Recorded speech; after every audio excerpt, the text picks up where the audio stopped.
Welcome back to my new video. तो आज हम लेके आ चुके एक और न्यू मूवी अपडेट के लिए। तो मूवी का नाम है रजाकार। रजाकार मूवी एक भारत देश के स्वतंत्रता सेनानी के ऊपर है, किस तरीके से हैदराबाद को भारत में विलय किया गया था, और उसी के ऊपर स्टोरी है कि सरदार वल्लभ भाई पटेल चाहते थे कि देश में विलय हो जाए, लेकिन वहाँ के जो लोकल लोग थे वो चाहते थे कि हम अपना नया हैदराबाद बनाएं। तो वहाँ पर लोगों को किस तरीके से कष्ट दिए गए थे, और कि वहाँ की औरतों पर बलात्कार किए गए, रेप किया गया और बच्चों को जान से मार दिया, और लोगों को इतनी बुरी तरीके से मारा गया था, काटा गया था, नरसंहार किया गया था कि वहाँ के लोगों की रूह काँप जाती है। अगर आप ट्रेलर पूरा देखोगे तो आपका रूह काँप जाएगी। तो ट्रेलर हम आप देखते हैं, रिव्यू देते हैं। क्या ऐसा ही हमारे देश में हुआ था कि लोगों को ज़बरदस्ती इस्लाम कबूल करवाया गया था, और लोगों से कहा गया था कि अगर आप देश में रहना चाहते हो तो इस्लाम कबूल करना होगा, और हम अपने नए देश के स्वतंत्र राज चाहते हैं हैदराबाद।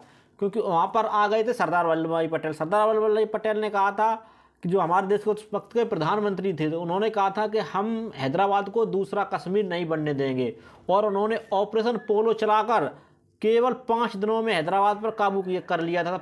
रजाकार, वहाँ के लोग रजाकार कहा जाता था, रजाकार मूवी का नाम है। तो रजाकार लोग जो थे तो वो चाहते थे कि जैसे अभी आरएसएस और बजरंग दल पूरे देश में एक्टिव है, उसी तरीके से वहाँ पे हैदराबाद में रजाकार थे।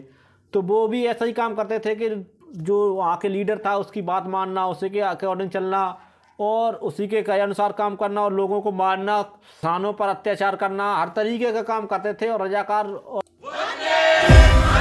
According to the decree, all domestic institutions should be merged in Hindustan. The majority of people this state should want this monarchy. यहाँ बहुमत हिंदुओं का ही है, सब लोग हिंदुस्तान को ही चाहते हैं। आपको या तो मजहब बदलना होगा या ये राज्य छोड़ना होगा। मजहब बदलेंगे तो दोस्ती, नहीं बदलेंगे तो दुश्मनी। हिंदू पैदा होके गुलाम बन गए हो, इस्लाम कबूल करके मालिक बन जाओ। ओंकार सुनाई नहीं देना चाहिए और भगवा दिखाई नहीं देना चाहिए।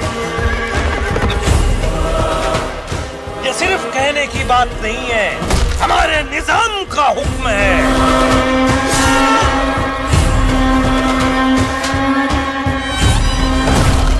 हैदराबाद को हिंदुस्तान में विलीन नहीं किया तो हालात बिगड़ जाएंगे। सरदार पटेल से खत आया है।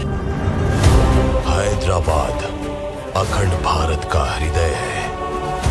युद्ध करना ही पड़ेगा, उन धर्म विरोधियों की समाधि बनानी ही पड़ेगी। वेश्या कहता है मुझे हरामजादे। जो दरिंदे मारना जानते हैं उन्हें मरना भी सीखना पड़ेगा।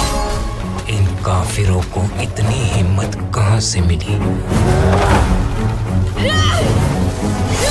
पाकिस्तान हैदराबाद को तुर्किस्तान बनाने में हर हाल में मदद करेगा। पाकिस्तान की पूरी आर्मी यहीं पर रहेगी। हिंदुस्तान को काफिरों के जलते हुए जिस्मों की बदबू से भर दो।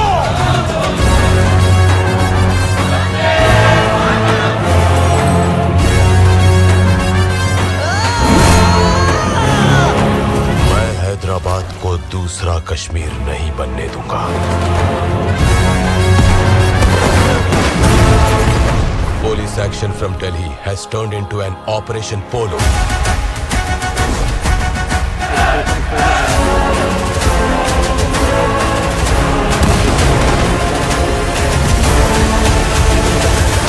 ना संधि ना समर्पण, युद्ध तो होगा।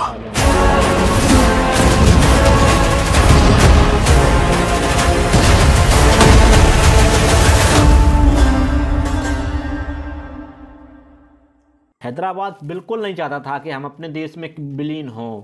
और भाई सरदार वल्लभ भाई पटेल ठहरे उस वक्त के, जो कि शायद उनको इस बात का एहसास रहेगा लोगों को कि सरदार वल्लभ भाई पटेल ने हैदराबाद बनाया था। पाकिस्तान तो चाहता था कि हैदराबाद एक नया तुर्किस्तान बन जाए, लेकिन ऐसा हो नहीं पाया, क्योंकि इससे पहले जब ऑपरेशन पोलो चलाया गया था तो उससे पहले अली जिन्ना की डेथ हो चुकी थी। डेथ की वजह से ऑपरेशन पोलो सक्सेस रहा और पाकिस्तान की फौज नहीं आ पाई। तो इस वजह से एक अच्छी तरीके से तैयार हो गई थी सरदार वल्लभ भाई पटेल को, और आसानी से विलय करने में आसानी रही थी। भाई इतनी खतरनाक मूवी है, हम इससे बात नहीं कर रहे हैं, इसकी खतरनाक मूवी है कि हमारे दिल में धक धक होने लगी। लोगों पर कबूल करवाया जाए कोई धर्म में तो कैसा लगता होगा, आपको भी पता होगा कि भाई पूरे देश में भगवा फैलाने वाले और इस्लाम कबूल कर रहे थे। तो कैसा लगा आपको ट्रेलर, बताना कमेंट करके। मिलते हैं नेक्स्ट टाइम। Thank you.